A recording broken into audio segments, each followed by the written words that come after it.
Olá, seja bem-vindo ao programa Ideias e Debates. Hoje nós vamos falar sobre saúde mental na convivência familiar e também no trabalho home office. Para falar sobre esse assunto, eu recebo o doutor Antônio Orlandini, que é psiquiatra. Seja bem-vindo, doutor. Obrigado. E também recebo Elisângela Paes Leme, que é psicóloga. Seja bem-vinda. Obrigada, Priscila.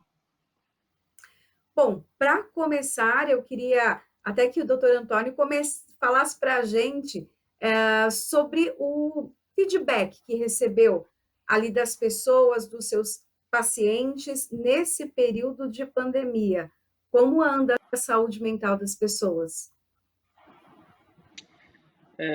Priscila, então é muito legal essa pergunta, porque a gente percebe na nossa prática um aumento muito grande do estresse entre os nossos pacientes, os novos pacientes que a gente acabou adquirindo com essa questão da pandemia.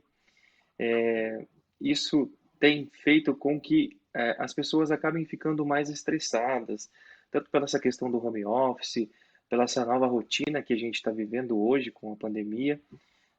As pessoas acabam perdendo um pouco a autonomia, aliado a um medo muito intenso, e isso tem feito com que as pessoas acabem ficando mais ansiosas, mais estressadas. Então, o meu feedback e o feedback que os meus pacientes têm me dado é que o nível de ansiedade, o nível de estresse tem tendências de que vem aumentando com essa questão da pandemia, né? Doutor, é o mesmo? Acontece no seu consultório?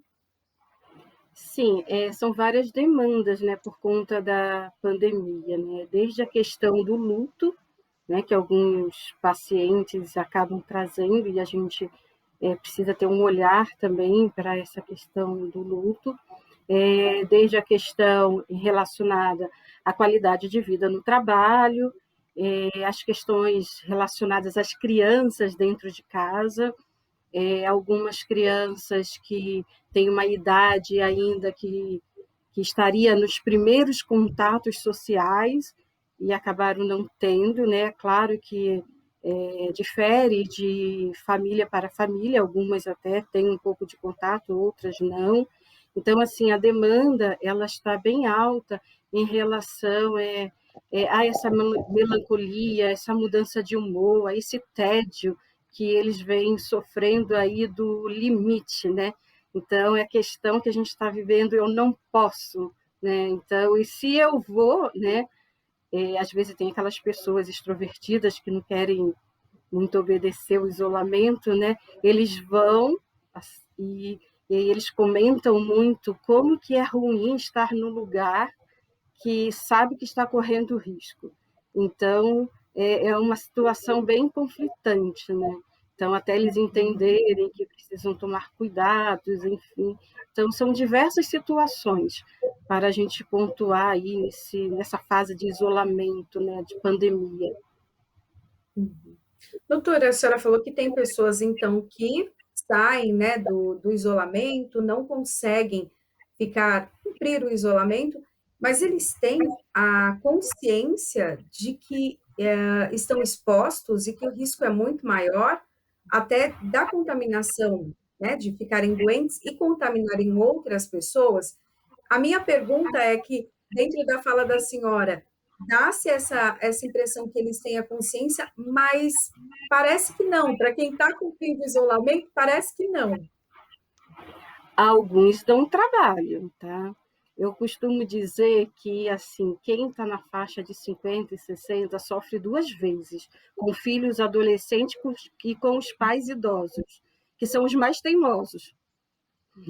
Então, é claro que é feito todo Concordo. um trabalho para compreender, né? Mas, às vezes, eles não obedecem. E a gente tem que trabalhar com o sentimento de culpa, né? O arrependimento, e a questão também de conscientização, que tem a família, né? Tem o risco, para ele próprio mesmo, né? Doutor, o senhor concordou agora com a doutora Elisângela. Conta um pouquinho para a gente também da sua percepção em relação a isso.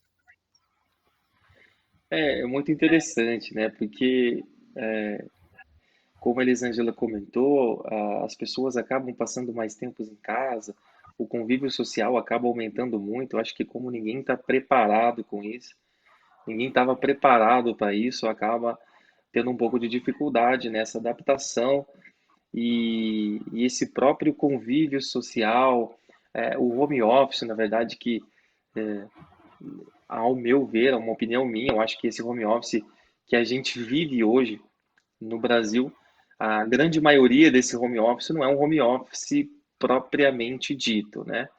O home office é aquele trabalho onde as pessoas trabalham em casa, mas elas estão preparadas para aquilo. Então, hoje o que a gente está vivendo no meio dessa pandemia é um trabalho em casa. Nós somos obrigados a trabalhar em casa, e isso, como a gente não tem um planejamento, não tem uma rotina, aliado com a rotina de casa, de filhos que tem uma energia muito grande, as demandas, os cuidados que a gente tem que ter em casa e cuidados com idosos, cuidados com filhos que às vezes acabam saindo do isolamento e nos deixando mais preocupado. Poxa, será que vai acontecer alguma coisa com os meus filhos? Ou será que eu vou trazer alguma doença para os meus familiares, para os meus entes queridos, para os meus pais que são idosos, que não têm uma imunidade legal? Então, isso acaba favorecendo para que as pessoas ainda fiquem mais e mais estresse, mais e mais estressadas. Doutora Elisângela, acrescenta também para a gente a sua percepção, né, como psicóloga e atendendo as pessoas. Tem essa questão, né, que o doutor falou, dessa mudança de rotina que nós fomos obrigados, né, a ter. A gente meio que não escolheu trabalhar em casa, nós fomos obrigados a trabalhar em casa por uma questão de proteção. Mas esse trabalho, assim como o doutor disse, não foi estruturado, né? Parece que a gente não tem hora para começar, não tem hora para terminar também. Parece que a coisa ficou meio perdida. Conta um pouquinho para a gente, aumentou o estresse? Sim, eu costumo dizer que, assim, aquele cafezinho, aquela passeadinha que as pessoas dão na empresa, elas se transformaram em reuniões. Tá? Então, tudo acontece por meio de reuniões. No começo, percebia-se uma desorganização muito grande nas empresas, que as pessoas não tinham tempo para trabalhar, porque passava o dia inteiro na reunião, tipo, 17 horas começava a trabalhar e ia até 22 horas, tranquilo, né? Então, isso começou a gerar muito estresse. Eu achei muito interessante algumas empresas que conseguiram perceber isso e modificaram o modo de trabalhar.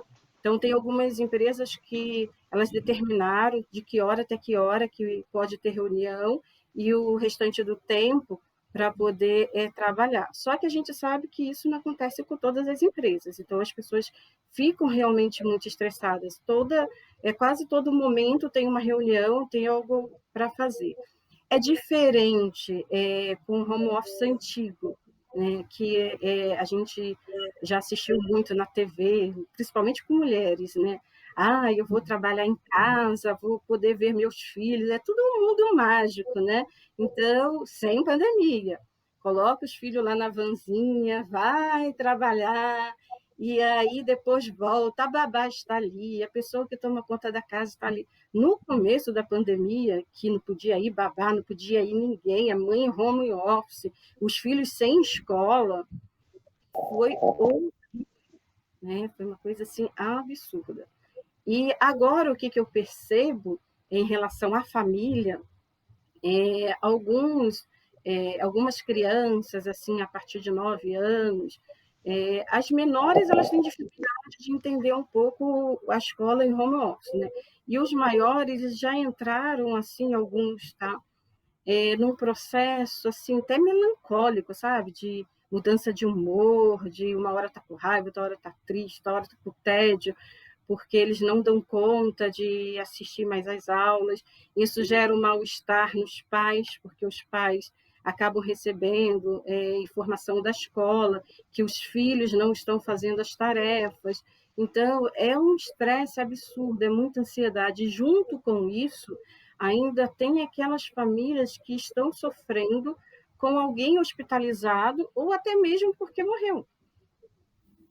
Então, é muita coisa para administrar numa única situação que a gente está vivendo, que é esse isolamento por morte. Não é isolamento só por isolamento, só por ser proibido. Algumas famílias não tiveram perdas, mas mesmo assim elas conhecem alguém, tá? Então não foi aquele luto muito próximo, mas para as pessoas que estão passando pelo luto, que é um velório praticamente proibido, né? E aí não tem aquele ritual normal, né? Que da despedida. Então tudo isso está interferindo muito na saúde mental das pessoas. Uhum. Doutor, tem pacientes que chegam ao seu consultório até já num nível de, eu estou ficando louco, eu estou ficando louca, por conta de todas as notícias que nós escutamos, assim como a doutora disse, de termos os lutos que na hora ali da separação não tem o velório, não dá para separar, não dá para despedir. Às vezes a pessoa ficou internada há muito tempo e depois faleceu e nem se consegue olhar o corpo para se despedir, né? Fazer aquele ritual mesmo de se desligar. O senhor tem pessoas que chegaram assim num nível emocional tão abalado no seu consultório que falaram, não, eu passei, eu já tô louca, tô louca. Ou não, as pessoas não estão tão desesperadas assim. Olha, existe uma porcentagem das pessoas que acabam desenvolvendo um processo mais grave dessa situação, outras pessoas acabam se adaptando bem, mas hoje, diante de alguns estudos, algumas evidências que a gente vem tendo, a gente percebe que há uma grande parte da população que está sofrendo com isso. Então, seja pelo luto, seja por entes queridos que adoecem, seja por essa incerteza que a gente está vivendo, tipo, se a gente vai sair de casa, vai trazer uma doença para os nossos familiares, ou se a nossa condição financeira vai suportar tudo isso. Então, são muitos estímulos que acabam fazendo com que a gente fique mais ansioso, que a gente fique mais estressado. Eu costumo dizer para os meus pacientes, né, uma explicação básica que eu faço, que a ansiedade ela é um mecanismo teoricamente, de defesa do nosso corpo, né? Na verdade, o estresse, a ansiedade, ela é um sinal, ela está dando um sinal para o nosso corpo de que alguma coisa está em perigo, alguma mudança, alguma coisa que está acontecendo, está deixando a gente em alerta. E aí o fato da gente ficar mais em alerta, na verdade, é que o estresse e a ansiedade acaba fazendo com que o nosso foco, é, a, a nossa disposição, ela acabe, no nosso trabalho, por exemplo, acabe necessitando de um pouco mais de energia para a gente desempenhar aquela atividade que a gente está acostumado. E aí, como a gente acaba depositando mais energia para aquela certa situação, porque o estresse ele acaba fazendo com que a gente tenha que ter mais energia, as pessoas acabam ficando muito cansadas, aliado a esse processo de luto, aliado a muitas mortes. Hoje em dia, nas mídias, nas redes sociais, a gente acaba tendo um acúmulo de informações negativas em relação às mortes, a pandemia é muito grande. Então, isso também favorece com que as pessoas fiquem ainda mais estressadas. Então, o próprio home office, o fato de trabalhar em casa. No começo, todo mundo tinha aquela ideia de que agora vai ser legal, eu vou estar em casa, eu posso acordar mais tarde, eu posso colocar a roupa que eu quiser, que vai ser tudo maravilhoso. Mas não é bem assim. Existe um processo de adaptação envolvido. A gente tem tecnologias novas que a gente tem que usar, a gente tem uma modalidade nova de trabalho que a gente teve que aprender. Então, tudo isso aliados, somados, acabam fazendo com que a gente fique mais estressados e aí chega nessa, nessa situação que você nos trouxe. Chega uma hora que o paciente ele percebe que, poxa, eu não estou dando conta, eu não consigo mais sozinho. E aí, o trabalho que ele estava tendo que se dedicar mais para conseguir manter a concentração, manter a atividade naquilo, chega um momento que ele já não consegue mais fazer, ele já está exausto, ele está a ponto de explodir, né, digamos assim. Então, são consequências que a pandemia nos trouxe, que tudo isso junto, se somados, acabam intensificando sintomas em pacientes que já têm algum transtorno de base, ou até mesmo desencadeando sintomas em muitos pacientes, como a gente tem visto, e eu tenho até ficado um pouco preocupado com o aumento da demanda na psiquiatria e na psicologia também. Doutor, e em que momento a pessoa precisa tomar uma medicação para então controlar essa ansiedade, esse estresse? Em que momento é indicado? Ela precisa tomar uma medicação para controlar ali todas essas questões emocionais e tudo que acontece dentro dela. Bom, existem alguns critérios que a gente tem que seguir, alguns manuais de psiquiatria, por exemplo, onde a gente acaba seguindo algumas regrinhas, mas basicamente dizendo, o que eu sempre costumo dizer para os meus pacientes é que quando, no caso, um exemplo de uma ansiedade, de um estresse, um quadro depressivo, quando isso começa a trazer um prejuízo para a vida do paciente, é um sinal que ele precisa estar buscando ajuda. E no caso do tratamento psiquiátrico, medicamentoso, a gente tem que classificar aquele transtorno, se aquele transtorno é um transtorno leve, onde só a terapia em monoterapia com um psicólogo já é o suficiente para ele estar se recuperando daquelas distorções cognitivas que acabou se desenvolvendo, ou não, é um quadro moderado, ou é um quadro grave, onde só o acompanhamento psicológico não vai funcionar bem, então a gente tem que fazer um tratamento associado psicoterapia com a psiquiatria, mas essa avaliação é de acordo com a individualidade de cada paciente. A gente acaba classificando ele e verificando essa necessidade, e o mesmo acontece com a psicologia, né? O psicólogo está atendendo o paciente, perceber que só o acompanhamento psicológico para aquele paciente específico não está sendo suficiente. Aí a gente acaba fazendo esse tratamento multidisciplinar e a gente consegue ter um prognóstico melhor para o paciente.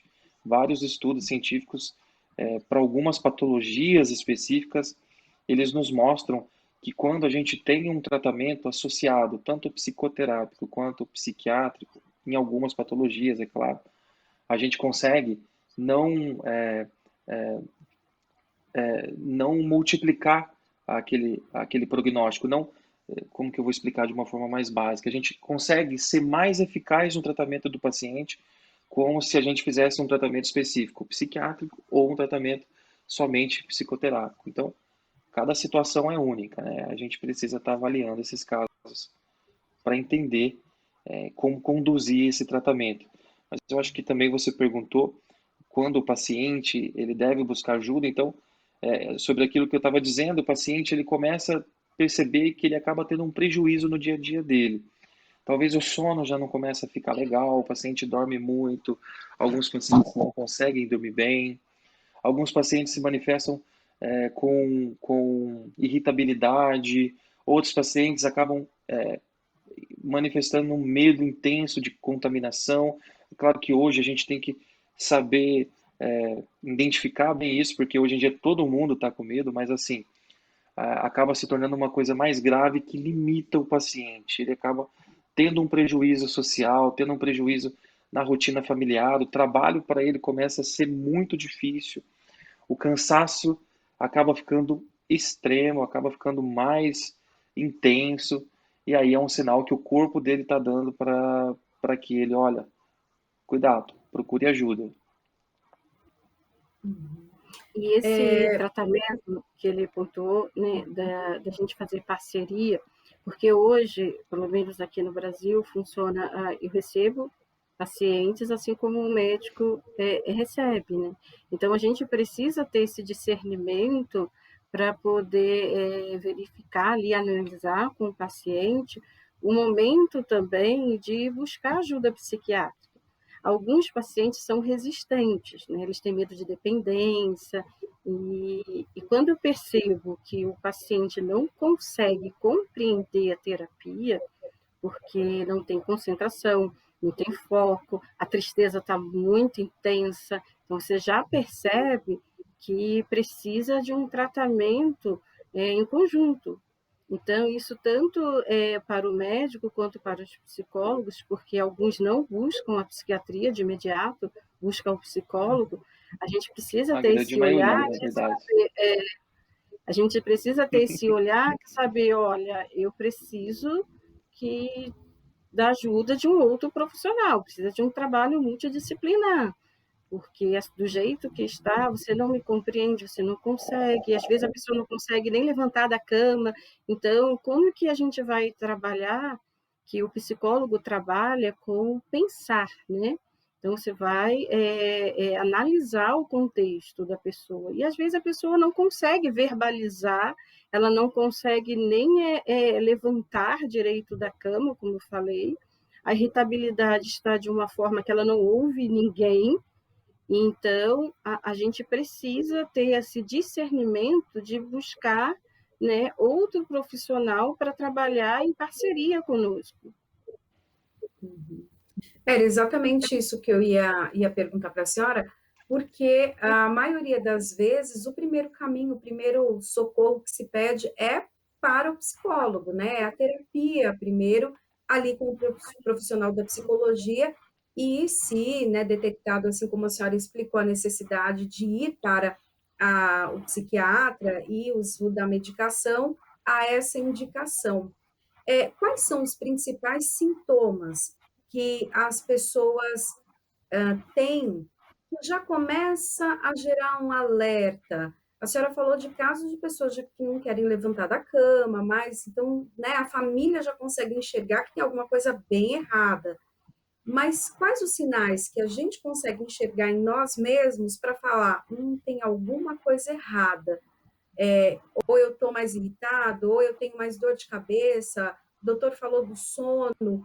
Pontua para a gente, para quem está em casa, de repente, se, né, identificar esses sintomas, poder procurar ajuda. No meu caso, quando eu percebo muita oscilação do humor e a pessoa não consegue compreender a terapia porque ela está extremamente irritada, tá? No caso de uma depressão muito forte, que eu vejo que tem alguma questão bioquímica forte ali na pessoa, e nos casos também até psicossomáticos, que eu acho que precisa de outro profissional também da medicina junto com o psiquiatra, né? E aí já fica mais multi, né? Profissional, múltiplos especialistas, né? Então, assim, eu percebo essas questões, né? Então, para mim, aqui na clínica, quando eu começo a analisar e não vejo esse progresso em uma, duas consultas, eu vou observando e já vou falando sobre os medicamentos. Claro que, assim, o psicólogo ele precisa ir com um pouco de cautela, porque muitas pessoas, embora a gente esteja em 2021, tem todo esse contexto aí da informação, e muitos pacientes ainda associam a psiquiatria com a loucura. Uhum. E aí eles, talvez por isso, o psicólogo seja o primeiro profissional, né, a procurar de acordo com o que o doutor Antônio pontuou. Então, assim, o que eu percebo? Essa dificuldade com foco, muita oscilação do humor, tá? Muita tristeza, que aí sim eu percebo que eu não vou dar conta sozinha, tem algo bioquímico aí que precisa da ajuda dos medicamentos. Uhum. Doutor, o que que pode, ocasionar, né, esse efeito, então, bioquímico também no organismo? Essa questão do sono que não é mais um sono completo, é um sono mais picado, preocupado, né, então, durante a noite há aquele sono que não entra naquele estado que é o saudável, né. Tem a questão da Uhum. alimentação, o que que acontece no organismo da pessoa quando essa rotina, que era sair de casa, trabalhar no escritório, conversar com outras pessoas, tomar o cafezinho, outras pessoas que faziam ali o happy hour depois do trabalho, e agora não podem mais fazer isso. O que que acontece no organismo da pessoa? Bom, primeiramente, as pessoas acabam se vendo numa situação onde ele acaba tendo uma rotina nova. Como eu disse para você naquele momento, o estresse ele sempre tem uma ligação muito próxima com mudanças. E o fato da pessoa estar vivendo um momento de mudanças, ela acaba tendendo a ficar um pouco mais ansiosa. E o fato dela ficar mais ansiosa, ela acaba tendo um pouco de dificuldade para estar realizando aquelas atividades com assertividade como ela sempre teve, tá? Então, essas pessoas, elas estão isoladas em casa, o convívio social está sendo muito intenso, então, assim, acaba ficando mais tempo com familiares, que era uma rotina que, poxa, ninguém tinha isso. Na verdade, teve pessoas, casamentos, que se estabeleceram numa rotina onde sempre foi uma rotina de que as duas pessoas passem o tempo todo fora de casa e aí chegam em casa à noite do trabalho e aí é, acabam é, deixando para colocar o assunto em dia, no horário da noite, no jantar, e aí no outro dia tem aquela mesma rotina de novo. E aí, de repente, essas pessoas começaram a passar mais tempo juntas, e o fato dessas pessoas passarem mais tempo juntas tem favorecido também que aumente esses sintomas, esse estresse. E esse estresse no nosso corpo ele é manifestado de várias formas. O estresse ele vai fazendo com que a gente fique mais em alerta, libera alguns hormônios. O primeiro hormônio que libera no nosso corpo é a adrenalina. E aí a adrenalina faz com que a gente fique mais ativo. Acho que, como eu falei para vocês, aquela hora, naquele momento que o paciente, ele percebe que, como a doutora Elisângela comentou, ele percebe que o foco dele está sendo perdido. E aí, ele não está conseguindo prestar atenção nas coisas, ele não está conseguindo desenvolver aquela atividade dele como ele fazia de anos. Atividade que ele teve uma rotina, que ele aprendeu, que acabou se tornando um hábito e aquilo ficou muito mais fácil, automático. E de repente, ele não, ele tem que uma mudança muito grande na rotina dele, porque a pandemia acabou impondo isso. E aí, esse paciente ele começa a ficar estressado de uma maneira aguda, tá? E aí esse estresse faz com que o foco fique perdido, tá?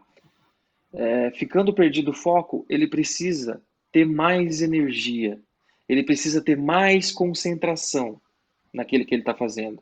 E aí ele percebe que o cérebro dele percebe que ele precisa de um estímulo, um gás para aquilo. E aí acaba liberando adrenalina, por exemplo.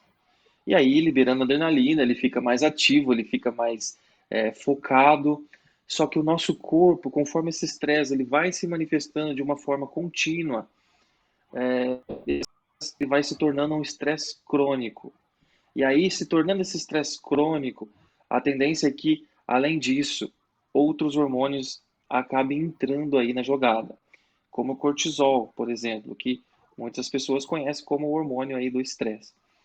E aí o cortisol faz com que toda aquela energia que ele está sendo dispensado, que ele está necessitando para fazer aquela atividade, acaba se convertendo num cansaço muito grande, ele acaba ficando mais irritado, mais ansioso, as relações acabam ficando ainda mais difíceis e isso tende a fazer com que a pressão, a pressão sanguínea das pessoas acabe subindo, né, hipertensão arterial, acaba fazendo com que as pessoas tenham uma diminuição da absorção da glicose na musculatura, ou seja, tem uma tendência aquela pessoa acabar desenvolvendo outros problemas por causa do estresse. Então, as consequências que isso causa no nosso corpo são várias, são muitas consequências, e que se a gente não tomar cuidado, a gente não desenvolver estratégias para estar se protegendo disso, há uma tendência muito grande para que toda essa toda essa quantidade de estímulos que a gente está vivendo acaba fazendo com que a gente saia um pouquinho ali e acabe sofrendo um pouco mais do que a grande maioria da população. Doutora, doutora até comentou, né, que nesse momento também ali a rotina entre a família mudou muito, né? Alguns casais se encontravam de manhã, tomavam café juntos, cada um ia para o seu trabalho, depois se encontravam à noite. Ou, né, encontravam as crianças também ali à noite, né? Então a loucura da casa ficava por conta de colocar as crianças para o banho, alimentação, ver atividade escolar, e depois todo mundo dormindo, porque no dia seguinte começa a rotina de novo. Mas isso mudou bastante e está todo mundo dentro de casa. Por que que antes as pessoas reclamavam que não tinham tempo com a família? E agora tem tempo com a família, mas esse tempo tem sido estressante também. Eu vou te falar mais uma coisa, e o estresse com o trânsito, que tem muita gente com saudade. O Então, momento de desligamento do trabalho para casa, né? Só que, assim, são vários tipos de pessoas, tá? Eu percebo, assim, os extrovertidos, eles sofrem mais, tá? Os introvertidos, eles ficam mais de boa, tá? Então, estão dentro de casa, desde que não tenha criança pequena gritando, isso tudo tá de boa, né? Então, a gente precisa, são vários tipos de família. Se a gente falar de uma família que tem um bebê, é de uma forma, uma família que tem criança por até uns 7 anos já tem outra demanda, e dos adolescentes já tem outras demandas, né? E os solteiros, outras demandas, né? Que moram sozinhos, né? Bom, a solução para os solteiros, eu falei, gente, olha, não existe amor de verão, amor de carnaval, vocês vão inventar um amor de pandemia. Segura e pronto. Então, o que teve de casalzinho se formando é o é. que depois que a pandemia acabar, aí vê se vai dar, vai virar alguma coisa. Enquanto não acaba, não dá para a gente pensar nisso. Então, tem gente aí fazendo 1 ano de namoro já e sabe lá o que vai acontecer se essa pandemia não acabar. Então, Uhum. é um tipo de demanda, né? Claro que eu estou falando de pessoas mais conscientes, que eles não estão envolvidos em baladas, enfim, tudo. Agora, outras pessoas estão correndo risco, fica com sentimento de culpa, então já é uma outra demanda, tá? De pacientes que a gente tem que ali ajudar, porque essa questão da saúde mental, por exemplo, a ansiedade, o medo, tudo isso, como já foi falado, são defesas, né? E nesse momento é o momento de sentir medo. Quem está sem medo tem alguma coisa errada, né? Então não é para ficar sem medo, né? Então o medo está sendo muito bem-vindo nesse momento para a gente se proteger. É claro que o excesso a gente precisa também ter um olhar, né? Então, em relação às famílias, são diversas demandas. O adolescente, ele tem uma demanda totalmente específica para ele. Eu percebo, assim, tem um pouco de diferença entre as meninas e os meninos. É, os meninos, eles estão jogando demais, as meninas já não têm tendência a jogos, algumas sim, mas outras não. Então, elas ficam mais em conversas, em WhatsApp, essas coisas assim. Os meninos direto no jogo, tanto que teve uma época que eu fiquei direto online, né, com as crianças, e ainda estou com algumas crianças online, e eu tive que fazer terapia dentro do jogo, né? Então eu entrei no jogo com os adolescentes.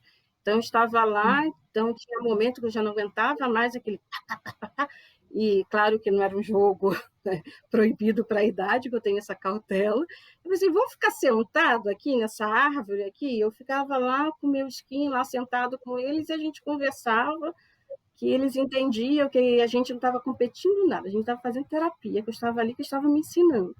Então, assim, foram várias descobertas, tá? Porque o psicólogo teve que se reinventar, né, nessa questão aí de como vai atender criança online, adolescente online. Então, assim como aconteceram coisas ruins, tá? A gente está aprendendo muito também com a pandemia, né, com tudo isso que a gente está vivendo. Então, alguma coisa boa precisa aparecer aí, porque senão a gente fica sem esperança nenhuma. E é Uhum. interessante o que ela falou, também se eu puder complementar, Sim, Claro, fica bom. a gente está falando de criança, mas os adultos, a diversão, na verdade, o mecanismo de fuga acaba sendo outros, né? Porque o grande problema é que hoje a gente tem essa quantidade enorme de estresse sobrevoando a nossa vida e a gente não tem aonde descarregar isso, a gente não pode fazer nada, né? Então, eu tenho visto alguns estudos, alguns artigos científicos que foram publicados agora, recente, o aumento do consumo de álcool entre os adultos, o aumento de consumo de drogas entre os adultos, até tenho visto isso no meu consultório, eu continuo fazendo atendimento online também, e então esse aumento no consumo de álcool, esse aumento no consumo de drogas, a população está ganhando peso, isso acaba nos acendendo um alerta, nos deixando um pouco preocupado em relação aos reflexos que isso vai ocasionar depois que a gente tiver saído da pandemia, que as coisas estiver entrando na rotina, encaminhando para a rotina normal, né, de pós-vacinação, após a gente começar aí evoluir de uma forma positiva, eu fico um pouco preocupado com as consequências, porque hoje existe uma pandemia, né, ao meu ponto de vista, que ela está mascarada pelo coronavírus, mas na hora que o coronavírus sair, essa pandemia provavelmente vai aflorar e a gente tem que estar preparado para isso, porque vai haver uma demanda maior do que a gente vem tendo hoje.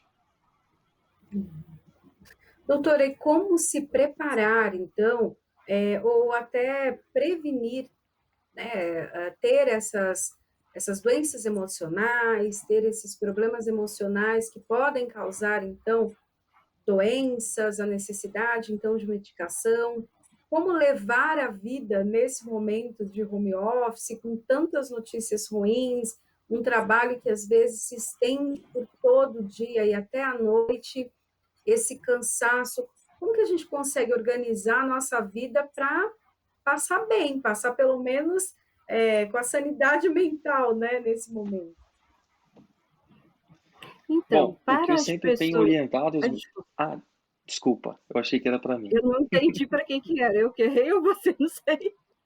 Não, pode falar, doutora, depois o doutor fala também. Desculpa.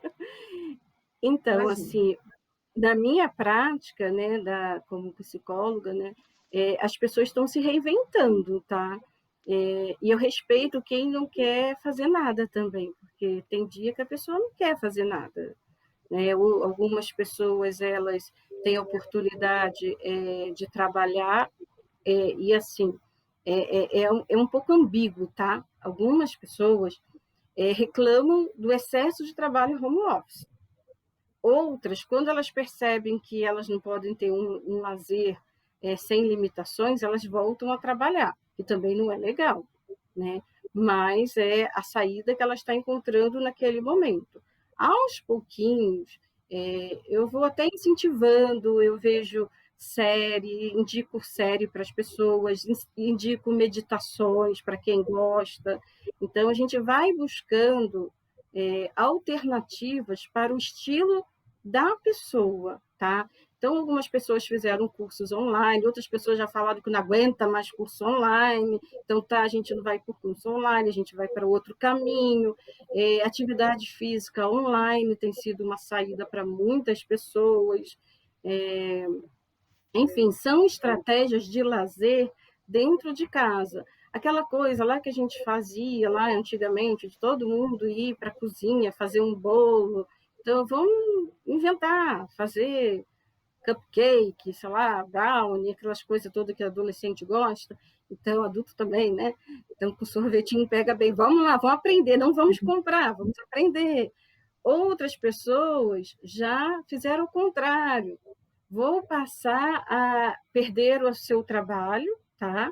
E passaram a produzir coisas em casa para vender, tá? Então, cada pessoa, ela precisa olhar para dentro dela, né? E a terapia ajuda nesse processo de autoconhecimento para que a gente possa encontrar um caminho mais saudável possível, mais prazeroso possível para esse momento. Então, as pessoas vão buscando essas alternativas e eu vou ajudando com isso.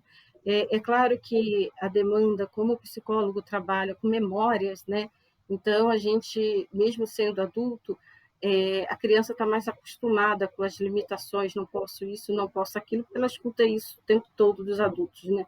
Mas o adulto escutar isso é mais difícil. Então, vem recordações da infância, acorda trauma que estava adormecido, então, a gente começa a voltar no tempo para ver essas ligações, tá? O que que isso tem, Uhum. por que essa pandemia está te trazendo esse mal-estar. Então, vamos olhar para isso de uma outra forma, vamos separar o passado da medida que a gente pode, né, separar passado, presente, futuro, porque se pensar demais no futuro pode causar ansiedade, para outras pessoas não pensar no futuro causa ansiedade. Então, é muito subjetivo, tá? Então, o que, que é melhor para aquela pessoa? Uma pessoa extrovertida, sei lá, inventa de dançar dentro de casa, e as pessoas têm feito, tá? Tem dado um bom resultado. Essas estratégias têm funcionado para algumas pessoas. E quando não está a fim de fazer nada, se respeite, eu não estou a fim de fazer nada, já trabalhei o tempo todo na tela do computador, então eu quero ficar quieta, não quero ver TV, não quero fazer nada, vou escutar minha música aqui parada e pronto. Respeitar esse momento de distanciamento até dos familiares, tá? Uhum. Doutor, o senhor queria comentar também? Fique à vontade. Eu acho que todo mundo, principalmente nesse momento, tem tido bastante momentos difíceis, oscilações de humor. Tem gente que não tem, acaba tendo mais dias ruins do que dias bons. É claro que tudo isso tem um limite, mas como a Elisângela comentou, é interessante que a gente tenha a capacidade de olhar para dentro da gente. Poxa, hoje eu não estou num dia legal, já tô em casa com os meus familiares, criança chorando, cachorro brigando, enfim, aquele momento que a gente não está se sentindo muito legal. Eu acho que nesse momento de pandemia é interessante que a gente tenha o conhecimento e tenha a capacidade de fazer uma autoanálise, tipo, não estou me sentindo bem, hoje eu quero ficar sozinho, é melhor do que ficar. Porque isso pode acabar gerando conflito com outras pessoas e cada pessoa tem uma rotina, cada pessoa tem uma vivência, cada pessoa tem uma crença e quando existem duas pessoas se comunicando de uma forma específica, não tão boa para uma e talvez de uma, de uma forma mais negativa para a outra, isso acaba gerando muito conflito. Então, acho que não tem nada demais hoje para aquelas pessoas, até serve para os nossos, colegas que estão ouvindo. Não tem nada demais, não está no dia bom, não está no dia legal, vai, fica no quarto, joga, lê um livro, aprende uma coisa nova, faz um curso novo. No outro dia, a gente acaba acordando melhor e aquela sombra, aquela nuvem que estava nos permeando, ele acaba passando e as coisas normalizam novamente. Doutora, a senhora citou o luto, né, no decorrer da nossa conversa. Hoje, infelizmente, né, a gente tem os lutos cada vez mais próximos, né? Se não são na família, pessoas que nós conhecemos, nossos amigos, familiares dos amigos. Às vezes a gente até comenta que abrir as redes sociais fica difícil, né? Porque você tem que dar os pêsames para tantas pessoas.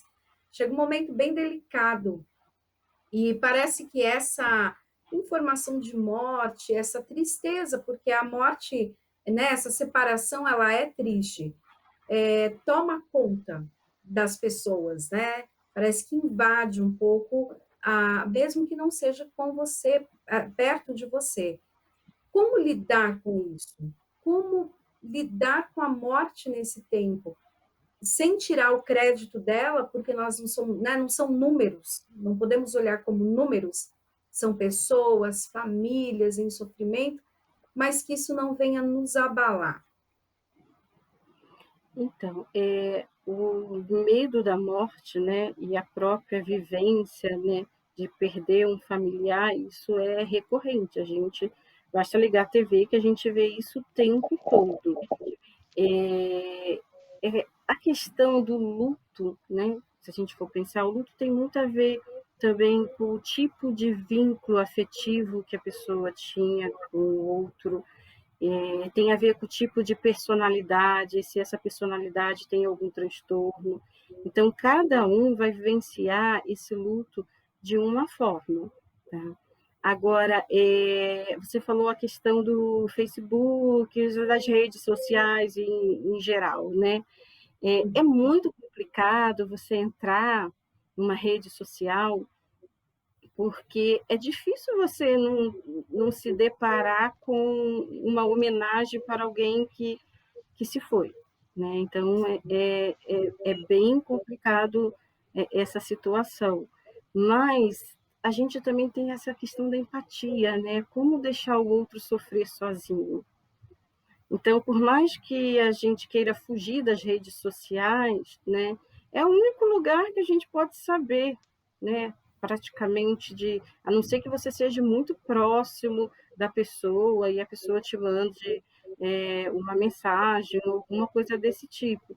Mas no começo da pandemia, né, foi assim, eu perdi duas pessoas da família e a gente fez tudo pelas redes sociais, pela videoconferência. Então, o velório foi feito pela videoconferência. Então, a gente teve uma experiência totalmente diferente, né? E foi muito importante para a nossa família receber esse carinho das pessoas que souberam pela rede social. Só que é uma situação muito ambígua, porque a gente também é humano, né? A gente não aguenta mais, tá? Saber que mais uma pessoa se foi. Então, é uma situação que você tem que pensar até, tipo, vou entrar ou não vou entrar na rede social? Estou preparada para saber da morte de alguém? Então, tem todo um contexto que eu peço até para os pacientes, né, que, assim, se não está se sentindo bem, não vê informação do Covid nesse momento. Se for entrar na rede social, vai quando você estiver um pouco melhor, porque você sabe que você vai lidar com a realidade ali, embora a nossa realidade hoje é virtual, né? Praticamente. Então, é se preparar até para ligar uma televisão, porque você não sabe o que você vai encontrar lá. Não ficar totalmente desligado também, porque isso vai causar também, pode causar no futuro, mal-estar para a pessoa. Nossa, eu me afastei, mas também respeitar o seu tempo, que olha, não estou preparado para entrar na rede social e ter uma notícia ruim de uma pessoa que é, acabou não suportando, né? Então, isso é bem complicado. E também, por outro lado, é um choque também que eu tenho visto, como que vai dar a notícia? Isso é uma coisa que eu tenho visto de uma forma um pouco, em alguns casos, um pouco pesado, sabe? a pessoa às vezes recebe uma mensagem assim, pá, então ninguém não tem esse preparo para dar a notícia, né? Então a gente está vivendo muitas coisas, muitos problemas, e, e é empatia nesse momento que vai ajudar, mas também você tem que saber até onde você pode ir, porque se você não consegue ajudar naquele momento, não adianta, você tem que se preservar, né? É o ajudar, mas colocando também a sua vida ali em primeiro lugar, porque senão você não vai dar conta. É igual a questão do avião, né? Se a máscara cair, coloca em primeiro em você, depois você ajuda o outro. Então, a gente tem que ter esse discernimento do momento que você não pode ajudar.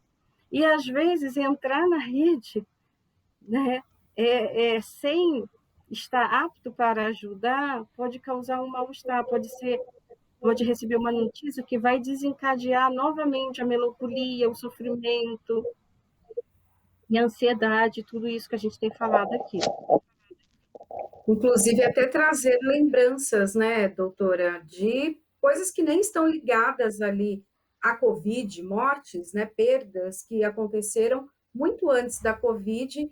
Esses sentimentos eles podem retornar também, né, de uma forma mais viva e mais traumática também.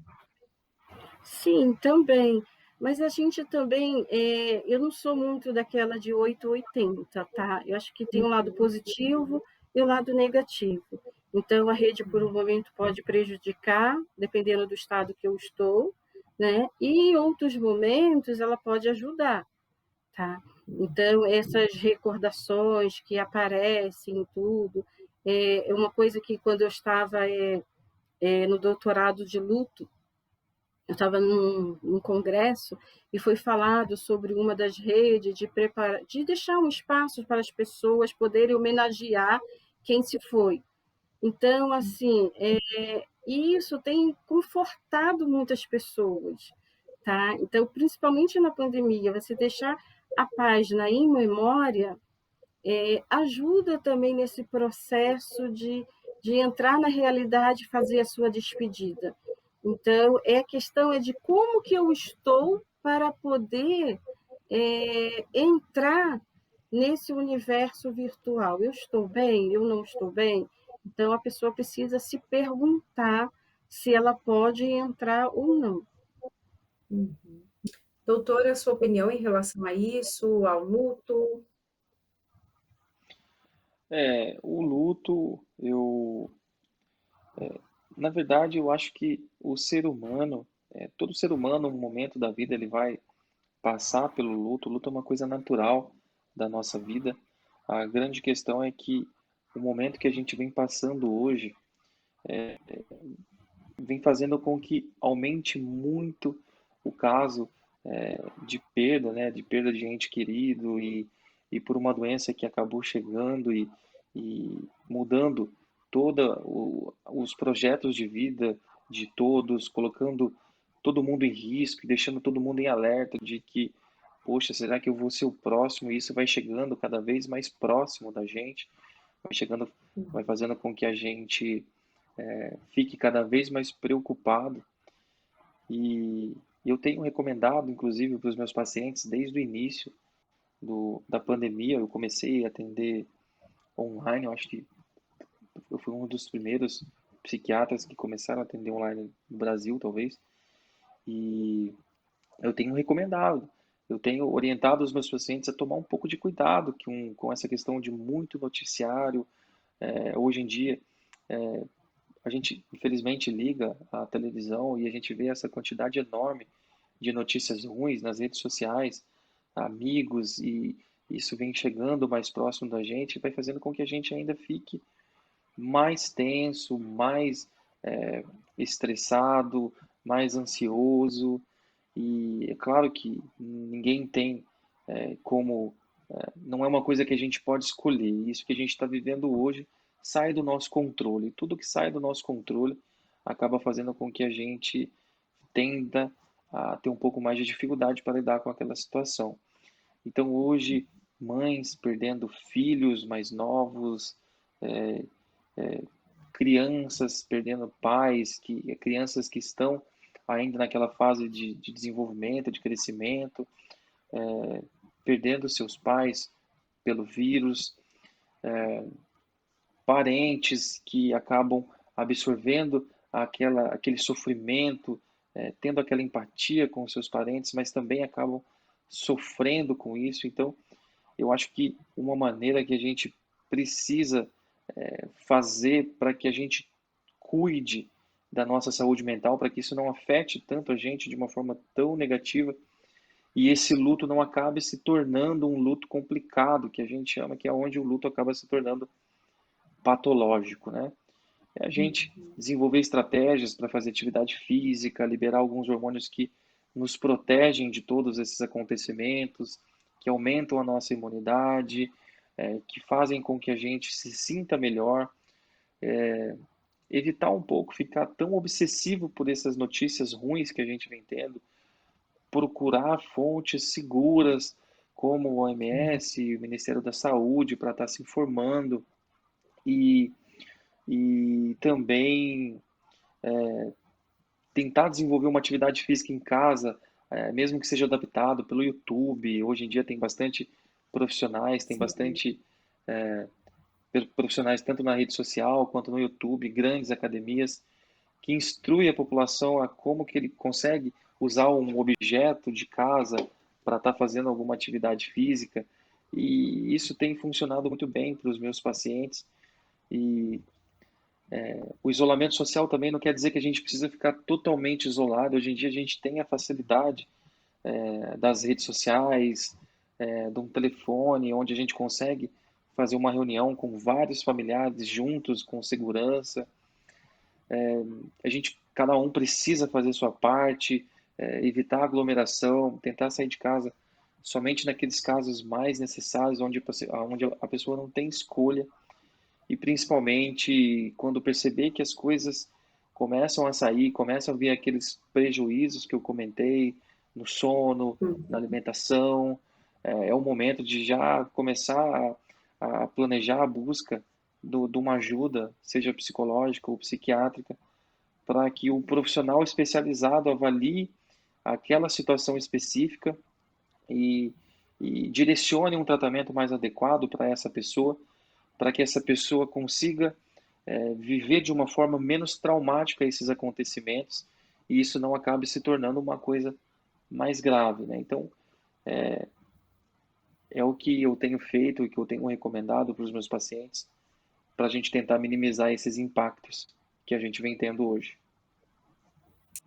Agradecer a participação de vocês aqui no nosso programa Ideias e Debates e trazer esse alerta para a população, dando dicas também como superar esse momento. Eu quero agradecer, então, a psicóloga Elisângela Paes Leme. Muito obrigada pela sua participação. Eu agradeço a vocês. Obrigada. E também agradeço o doutor Antônio Orlandini, que é psiquiatra. Eu que agradeço, um prazer estar aqui, tá? Muito obrigado. Bom, o programa Ideias e Debates fica por aqui. A gente se encontra na programação da Rede Alesp. Tchau, tchau.